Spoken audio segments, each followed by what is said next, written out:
Hey guys, it's me, the Gay New Gamer, and today I'm going to show you some of the best current mods for Minecraft 1.17. And for the Fabric mods on the list, you're going to need to download Fabric, and in many cases Fabric API. There will probably be a few other dependencies for many of the mods. Same goes with Forge. You're going to need to download Forge, as well as any dependencies the mods might need. I'll link the links to Fabric API, Forge, and all the mods I use down in the description. Anyways, let's go ahead and get right into the video. Okay guys, the first mod on the list is called Pick-BlockState. If I get like a fence, or perhaps a stair, you will see something interesting. It only works in creative, obviously, but it is super useful for building in creative. So pretty much if I take this or I take this, normally I copy it, right? And I can place it however I want with middle click, right? Well, with Pick-BlockState, it also copies the state of the block. So I control click and then it will only place in that direction. And with fences, if I do it, it'll place with the thing on it. Which is weird to see. It's something you can normally only do with commands or world edit. But now look at that. It's being weird looking. Hold on, I have an idea. If we get a chest, will it also copy the items that are in the chest? Or does that not work? Let's see here. You can also control click chest. Oh my gosh, that's so useful for map building. So you can have like different loot table chests copied in a different slot, and you just place them wherever you want. Like, hey, I need a loot chest over here, and the loot's already in it. It's perfect. Wow. So this mod is quite amazing for any creative or map building you might want to do. Let's go ahead and move on to the next mod. Okay guys, the next mod on the list is called FreeLook / Perspective mod. Pretty much it adds a free cam where you can walk around and still look around. It is a bit cheaty, so it might not be allowed on some servers, and I would ask before actually using it. The default hotkey to use it in this mod is M, but I rebinded to a key on my mouse, which I find a lot easier to use. Anyways, let's go and move on to the next mod.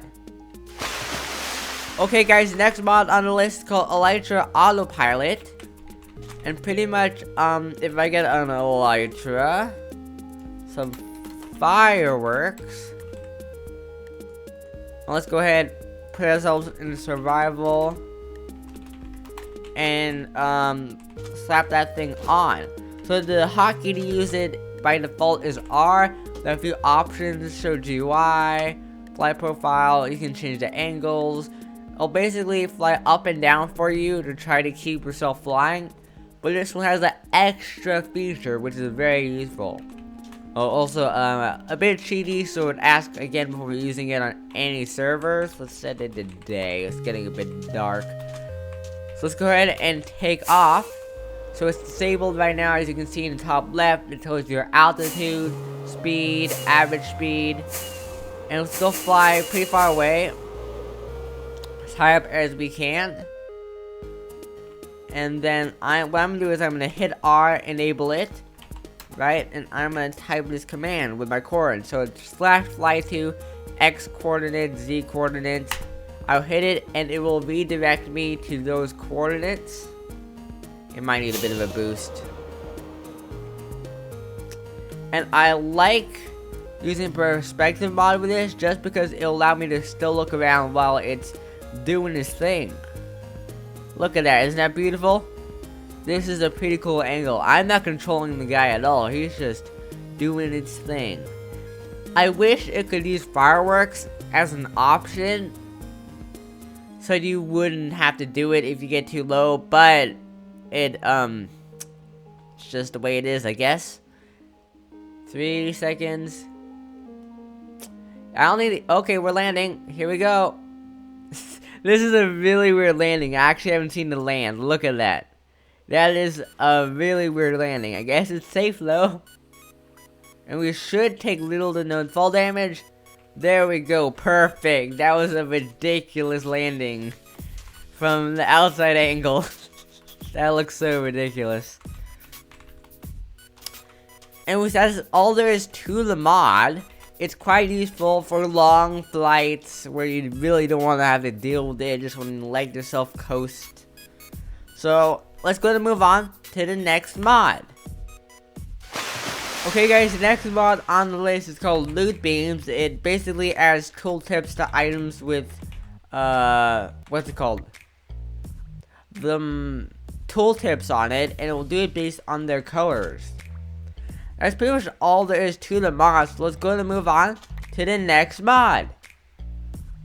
Okay guys, the next mod on the list is called Status Effect Timer. Pretty much if I get like, what's it called? A potion of any kind. Let's get something with, what's a short potion? One that doesn't last very long. This one's a minute 30. Let's do that. Leaping. Pretty much you'll see on the top right countdown saying how much longer it will be. Normally you have to look in your inventory to do that. Now it will be up there too, which is quite nice if you want to keep better tabs on that. Anyways, that's all there is to the mod, so let's go and move on to the next mod. Okay guys, the next mod on the list is called Better Biome Blend. It is a Forge and Fabric mod, although the Forge version only goes to 1.16.5 at the moment, although that might change by the time you watch this. I don't know. Pretty much it increases the default Minecraft Biome Blend size from 15 by 15 all the way up to 29 by 29, which is a lot smoother if you wanted a smoother biome blend. That's pretty much all the mod does, so let's go ahead and move on to the next mod. Okay guys, the next mod on the list is called Quick Spyglasser. It pretty much allows you to use a spyglass when you have a spyglass in your inventory with a hotkey. I set it to V, and there you go. That's pretty much all it does. It won't actually look like using a spyglass to anyone else, but to you, you're using a spyglass. And it, again, only works when you have one in your inventory. And you can also turn off some of the overlays and spyglass effects using mod menu. Let's go ahead and do that. And it becomes a lot more like Optifine's zoom in function. And it becomes literally an alternative to Optifine. I heard some people like the controls of the spyglass better than what Optifine's zoom feature has. So this is an alternative for you if you want that. You can also make it control more like Optifine's zoom if you want that using cinematic mode when zoomed. You can also control your mouse sensitivity. And look at that. You see that? It's a lot more like Optifine zoom feature, which this is Optifine and this is Spyglass right now. Except it's actually worse than Optifine's. Oh my gosh, I just realized. Wait a minute. Take a look at this. I just realized something. Let's go ahead and turn this off. We can double zoom. This is Optifine zoom. And then this is the Spyglass zoom. Oh geez, this is absurd. It's double zoom. Oh my gosh, this is really cool. What? This is ridiculous. But yeah, if you prefer the Spyglass over Optifine zoom, this is the mod for you. Anyways, let's go ahead and move on to the next mod. Okay guys, the next mod on the list is called Numpad Camera Controls. Pretty much allows you to control where you're looking with your numpad, and then if you put Alt in the mix, you can, there is even more and more subtle keybinds you can use.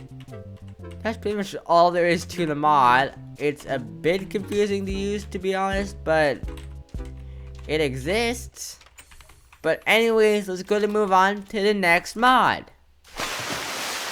Okay guys, the next mod on the list is called ExtraPlayerRenderer. It is a fabric mod, although someone else has developed a forge version of it, which is very similar, but it is all in a different language. I will link it down below anyways. The mod pretty much adds what you see on the bottom left. I don't know if I said that already. You can configure it using F8. I'm gonna configure it right now to look a whole lot more like the Bedrock paper doll. Let's do 1.2. And there we go. I've pretty much just replicated the Bedrock paper doll, if you wanted to do that. Anyways, that's all this mod does, so let's go ahead and move on to the next mod. Okay guys, the last mod on the list is called DeathLog. Pretty much it keeps track of your deaths on all worlds and servers. Let's go ahead and kill myself, and if you go to the statistics screen, you'll see a new button called DeathLog. You'll be able to see, oh, I died at that time and that date, and this is what I have had in my inventory. Coordinates, location, score, time of death. And with the coordinates, you could technically go back to where you died and easily using that. And you can also delete stuff in the log, just shift clicking. That's a quite useful mod, although the being able to find the coordinates part makes it a bit cheaty. So, I mean, I don't know. I might ask. I'm not certain, but to be safe, I would ask. It's not that bad, but you know. Anyways, that's it for this video. Hope to see you guys in the next video or stream. Be sure to comment down below if you have any video ideas, any mod ideas you think I missed, that type of thing. And bye.